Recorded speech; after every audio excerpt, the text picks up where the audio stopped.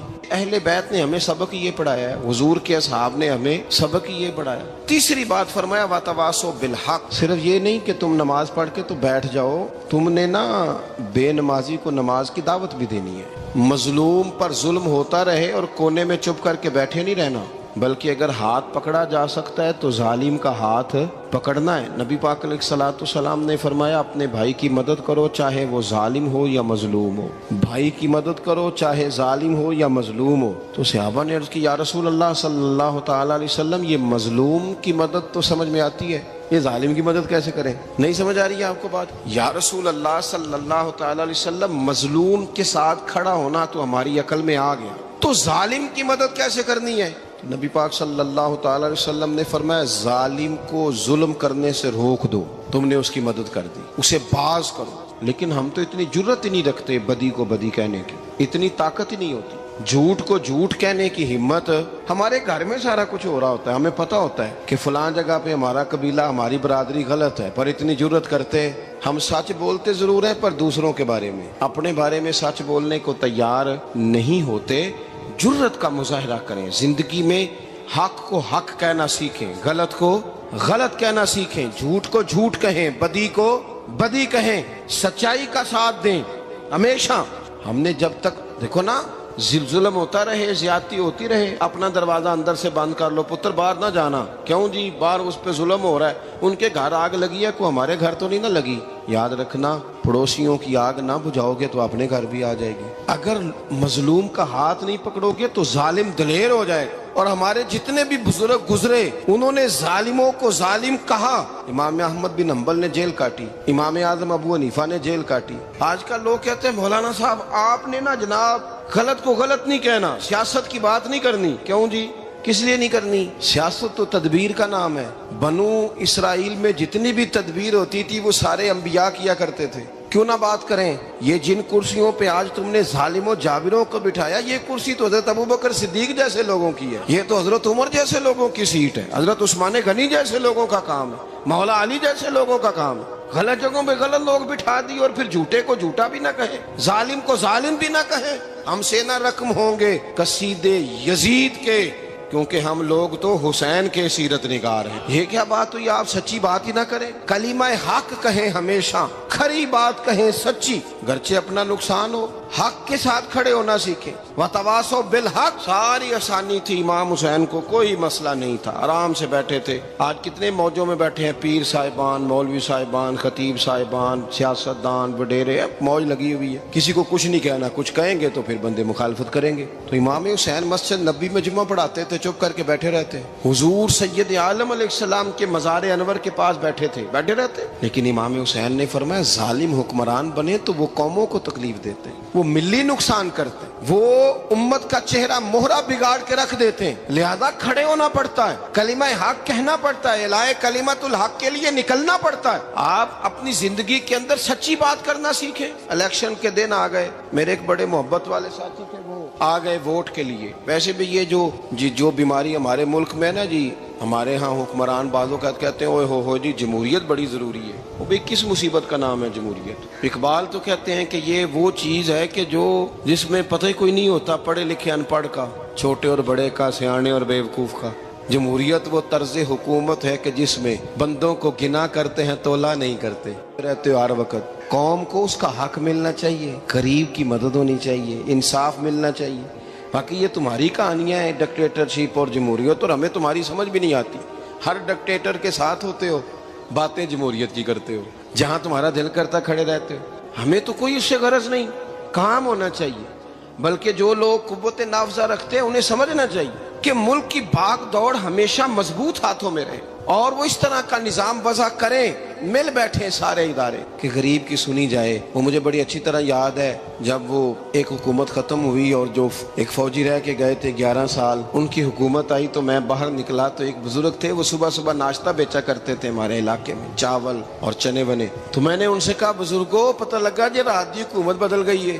تو فرمان لگے پتر جیڑا مرضی بھی آ جائے، میں تو یا چاول بیچ کے روٹی کھانی، ہمیں تو ان سے غرض ہی نہیں، اللہ جانے کون آیا کون گیا، تو کھیل تماشا بنایا ہوا ہے۔ تو جھوٹے کو جھوٹا کہیں۔ میرے ایک دوست ہیں الیکشن لڑتے ہیں، مجھے ایک دفعہ آ کے کہنے لگے آپ نے کبھی ووٹ نہیں ڈالا، اس دفعہ ضرور ڈالیں۔ میں نے کہا نہیں ڈالتا میں۔ کہنے لگے ووٹ قوم کی امانت ہے، تو میں نے کہا امانت کسی بے ایمان کو دے دوں؟ امانت تو امانت دار کو دی جاتی۔ نہیں سمجھے آپ بات؟ یہ سارے کہتے ہیں نا ووٹ قوم کی، تو امانت کس کو دینی چاہیے؟ صحیح بتاؤ۔ چلو ہوں تسی بولنا نہیں، بس دل وچ گل رکھنی، دل وچ دیندے ویسے امانت دارا نہیں ہونا۔ نہیں میں نے کہا بولنا نہیں، ہمیں کسی کو پتہ نہ لگ جائے، دیتے ویسے امانت داروں کو ہی ہو نا۔ یہ اپنے دل سے پوچھو، فیصلہ لو، اللہ سے ڈرو۔ ظالم کا مددگار ظالم ہوتا ہے، ظالموں کا مددگار ظالم ہوتا ہے۔ وہ تیرے میرے ووٹ پر جیت کر جب ظلم کرے گا تو پھر کون ہے جو یہ دعویٰ کرے گا کہ جناب میں ظالم کا مددگار نہیں؟ سوچو سمجھو، غور کرو۔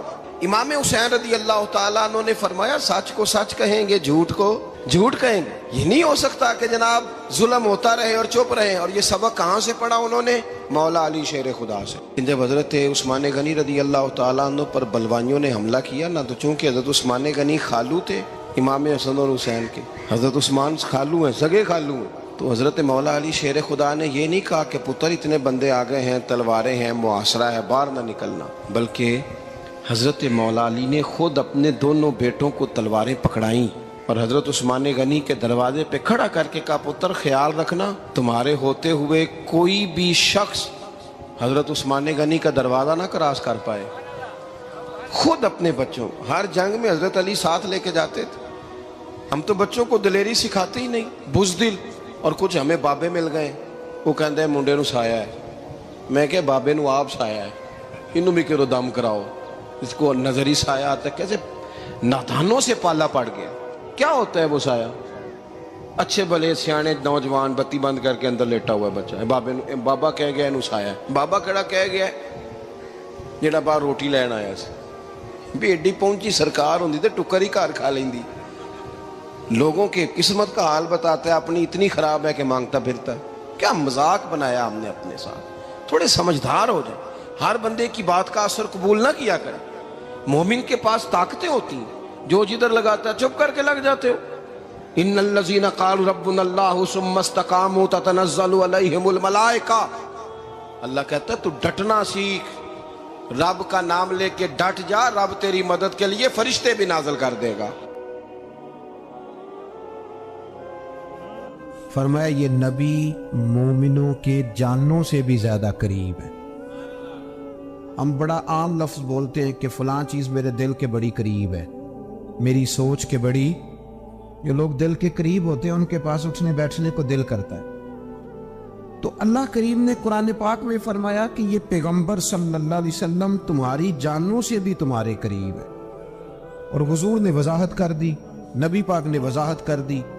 حضور نے فرمایا لا یؤمن احدکم حتی اکون احب الیہ من والدہ وولدہ والناس اجمعین او کما قال نبی صلی اللہ علیہ وسلم. فرمایا تم میں سے کوئی اتنی دیر تک مومن ہو ہی نہیں سکتا جب تک ہر چیز سے بڑھ کر مجھ سے پیار نہ کرے. ایک مثال دے لوں, بات آسان ہو جائے گی. جس گھر کے اندر پیسہ بے شمار ہو, دولت بے شمار ہو, مکان ایک نہیں چار ہو, اور دنیا کی ساری آسانیاں گھر میں موجود ہو, سارے دوست میری بات پہ توجہ کرنا, ہر شے ہو, بینک بیلنس بھی ٹھیک ٹھاک ہو, بچوں کا فیوچر سیف ہو, لیکن گھر کے اندر میاں بیوی کی صلح نہ ہو. بچے کہتے ہیں گھر میں ہر چیز ہے پر امی اور ابا کا جھگڑا ہر وقت جاری رہتا ہے. وہ گھر صحیح چلتا ہے؟ ہم نے بولنا اس لیے نہیں کہ یہ باتیں لوگ, یہ گھر کے اندر کی باتیں ہیں نا. حالانکہ پاکستان کا تجزیہ یہ ہے کہ 95% میاں بیوی کے حالات ٹھیک نہیں. پاکستان یہ سرکاری اعداد و شمار ہے. 95% گھروں میں اختلاف رائے. یہ بات ذہن میں بٹھا لیں کہ میاں بیوی کا اگر اتفاق نہیں نہ ہوتا تو وہ کہیں کہ گھر میں کوئی بھی خوشی رہے گی تو یہ ممکن ہی نہیں, یہ سوال ہی نہیں پیدا ہو. 6 بچے ہوتے ہیں اور شادی کو 24 سال گزر جاتے ہیں, پھر بھی طلاق ہو جاتی ہے. اس لیے کہ میاں بیوی کے لیے سب سے ضروری چیز آپس کی محبت ہے. اور یار کیا خوبصورت انداز ہے میرے رسول پاک علیہ السلام کا. جتنی شاندار طبیعت حضور نے مولا علی شیر خدا کی تھی اتنی کوئی کر سکتا ہے؟ اور جتنی اعلیٰ ترین تربیت اور حسن سیدہ فاطمہ کو اللہ نے دیا کسی اور کو مل سکتا ہے؟ لیکن میرے نبی پاک علیہ السلام نے ان کی شادی کے بعد ان کو اکٹھے بٹھا کے ان کے سر آپس میں جوڑ کے ہاتھ اٹھا کے دعا کی تھی کہ اے اللہ ان کے درمیان محبت پیدا فرما دے. میاں بیوی کے درمیان جو سب سے اہم چیز ہے وہ محبت ہے. بچے کہتے ہیں ہم کدھر جائیں, ابا کی سنے کہ اماں کی سنے؟ اور اکثر گھروں میں بچوں کی تربیت رک جاتی ہے اس لیے کہ میاں بیوی کا سلوک نہیں ہوتا, تباہی اتر جاتی. گھر کے اندر ہر شے ہے پر ان کا پیار نہیں. پتہ یہ چلا کہ گھر میں محبت نہ ہو تو گھر نہیں چلتا. اگر محبت کے بغیر ایک گھر نہیں چل سکتا تو محبت مصطفیٰ کے بغیر دین کیسے چلے گا؟ گھر نہیں چلتا میرے بھائی, ٹوٹ جاتا ہے, بکھر جاتا ہے. سارا کچھ ہونے کے باوجود میں نے مردوں کو روتے ہوئے دیکھا ہے, عورتیں تو روتی ہیں, میں نے مردوں کو روتے ہوئے دیکھا.